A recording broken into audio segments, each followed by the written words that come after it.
जय श्री राम। अभी हम देखेंगे चैत्र मास में रामायण के पठन और श्रवण का महात्म्य, कलिक नामक व्याध और उत्तंग मुनि की कथा। नारद जी कहते हैं, महर्षियों, अब मैं रामायण पाठ के और श्रवण के लिए उपयोगी दूसरे मास का वर्णन करता हूँ। एकाग्र चित्त होकर सुनो। रामायण का महात्म्य समस्त पापों को हर लेने वाला, पुण्यजनक तथा संपूर्ण दुखों का विनाश करने वाला है। वह ब्राह्मण, क्षत्रिय, वैश्य, शूद्र तथा स्त्री, इन सबको समस्त मनोवांछित फल करने वाला है। उससे सब प्रकार व्रतों का पालन भी फल भी प्राप्त होता है। यह दुस्वप्न का नाश, धन की प्राप्ति कराने वाला तथा भोग और मोक्ष रूप फल देने वाला है। अतः उसे प्रयत्नपूर्वक सुनना चाहिए। इस विषय में विज्ञ पुरुष एक प्राचीन इतिहास का उदाहरण देते हैं।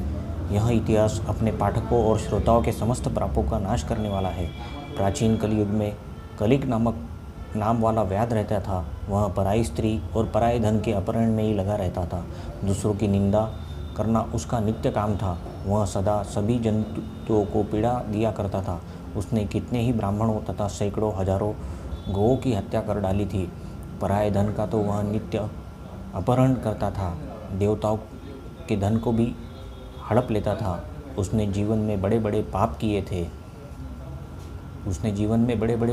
थे और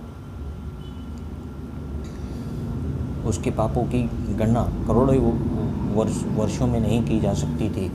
एक समय वह महापापी व्याघ्र, जो जीव जंतुओं के लिए यमराज के समान भयंकर था, सौवीर नगर में गया था।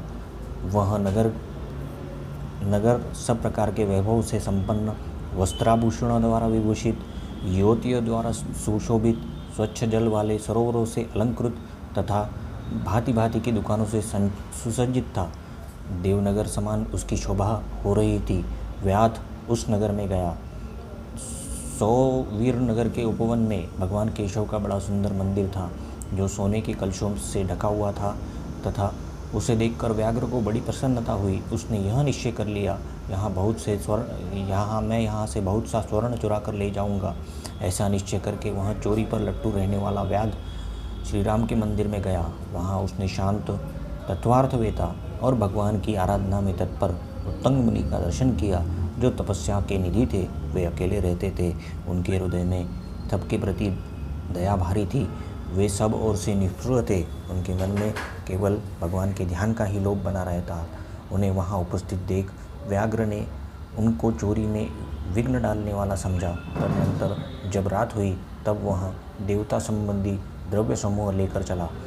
उस मदोन्मत्त व्याघ्र ने उत्तम मुनि की छाती को एक पैर से दबाकर हाथ से उनका गला पकड़ लिया और तलवार उठाकर उन्हें मार डालने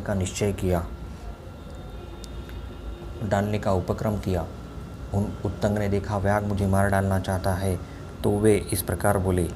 उत्तंग ने कहा, ओ भले मनुष्य, तुम व्यर्थ ही मुझे मारना चाहते हो। मैं तो सर्वतः निरपराध हूँ। लुब्धक, बताओ, मैंने तुम्हारा क्या अपराध किया है? संसार में लोग अपराधी की ही प्रयत्नपूर्वक हिंसा करते हैं। सौम्य सज्जन निरपराध की व्यर्थ हिंसा नहीं करते। शांत चित्त साधु पुरुष अपने विरोधियों तथा मूर्ख मनुष्यों में भी सद्गुण स्थिति देखकर उनके साथ विरोध नहीं करते। जो मनुष्य बारंबार दूसरों की गाली सुनकर भी क्षमाशील बना रहता है, वह उत्तम कहलाता है। उसने भगवान विष्णु का अत्यंत प्रियजन बताया गया है।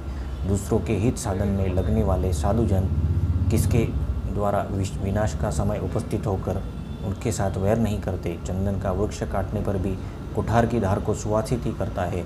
ओह विधाता बड़ा बलवान है। वह लोगों को नाना प्रकार से कष्ट देता है।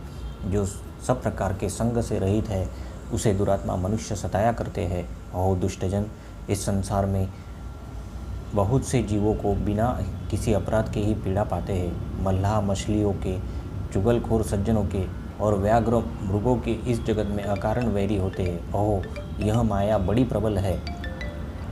यह संपूर्ण जगत को मोह में डालने वाली है। यह डाल देती है तथा स्त्री पुरुष मित्र आदि के द्वारा सब प्रकार के दुखों से संयुक्त कर देती है। मनुष्य पराये धन का अपहरण करके जो अपनी स्त्री आदि का पोषण करता है वह किस काम का, क्योंकि अंत में उन सबको छोड़कर वह अकेला ही परलोक की राह लेता है। मेरी माता, मेरे पिता, मेरी पत्नी, मेरे पुत्र, मेरा यह घर बार, इस प्रकार ममता व्यर्थ ही प्राणों को नष्ट देती है। मनुष्य जब तक कमा कर धन देता है तभी लोग उसके भाई बंधु रहते हैं। उसके कमाए हुए धन को सारे बंधु बांधव सदा भोगते रहते हैं, किंतु मूर्ख मनुष्य अपने किए हुए पाप को फलस्वरूप दुख को अकेला ही भोगता है। उत्तंग मुनि इस प्रकार कह रहे थे, तब उनकी बातों पर विचार करके कलिक नामक व्याघ्र भय से व्याकुल उठा और हाथ जोड़कर बारंबार कहने लगा, प्रभु मेरे अपराध क्षमा कीजिए। उस महात्मा के संग के प्रभाव से तथा भगवान का सानिध्य मिल जाने से उस लुब्धक के सारे पाप नष्ट हो गए तथा उसने मन में निश्चय ही बड़ा पश्चाताप होने लगा। वह बोला, विप्रवर, जीवन में बहुत बड़े बड़े पाप किए, किंतु वे सब पाप आपके दर्शन मात्र से नष्ट हो गए। प्रभु, मेरी बुद्धि सदा पाप में डूबी रहती थी। मैंने निरंतर बड़े बड़े पापों का ही आचरण किया है। उनसे मेरा किस प्रकार उद्धार होगा? मैं किसकी शरण जाऊँ?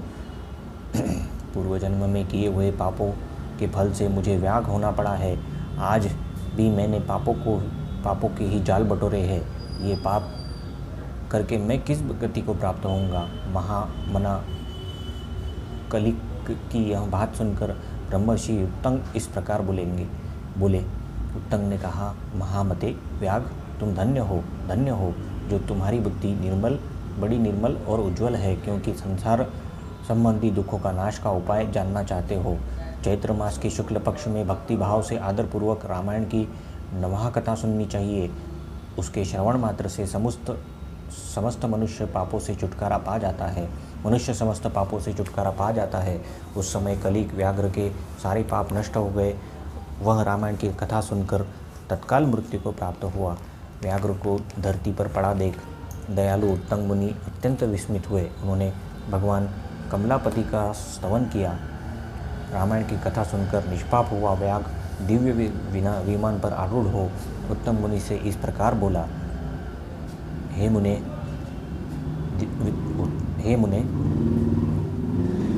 विद्वन, आपके प्रसाद से मैं महापातकों से संकुष्ट मुक्त हो गया। अतः मैं आपके चरणों में प्रणाम करता हूँ। मैंने जो किया है उस अपराध को क्षमा कीजिए। ऐसा कहकर कलिक ने मुनिश्रेष्ठ उत्तंग पर देवकुसुमों की वर्षा की और 3 बार उनकी परिक्रमा करके बारंबार नमस्कार किया। तत्पश्चात अप्सराओं से भरे हुए संपूर्ण मनोवांछित भोगों से संपन्न विमान पर आरूढ़ हो वह श्री हरि के परम धाम में जा पहुँचा। अतः विप्रवरों, आप सब लोग रामायण की कथा सुने। चैत्र मास के शुक्ल पक्ष में प्रयत्नपूर्वक रामायण की अमृतमयी कथा का नवहा पारायण अवश्य सुनना चाहिए। इसीलिए रामायण सभी ऋतुओं में हितकारक है। इसके द्वारा भगवान की पूजा करने वाला मनुष्य जो चाहता है वह निसंदेह प्राप्त कर लेता है। सनत कुमार, तुमने जो रामायण का महात्म्य पूछा, यह सब मैंने बता दिया। अब तुम क्या सुनना चाहते हो? इस प्रकार स्कंद पुराण के उत्तराखंड में नारद सनत कुमार के संवाद अंतर्गत श्री रामायण महात्म्य के प्रसंग में चैत्र मास में रामायण सुनने का फल का वर्णन नामक 4था अध्याय पूरा हुआ। जय श्री राम। पवन पुत्र हनुमान की जय।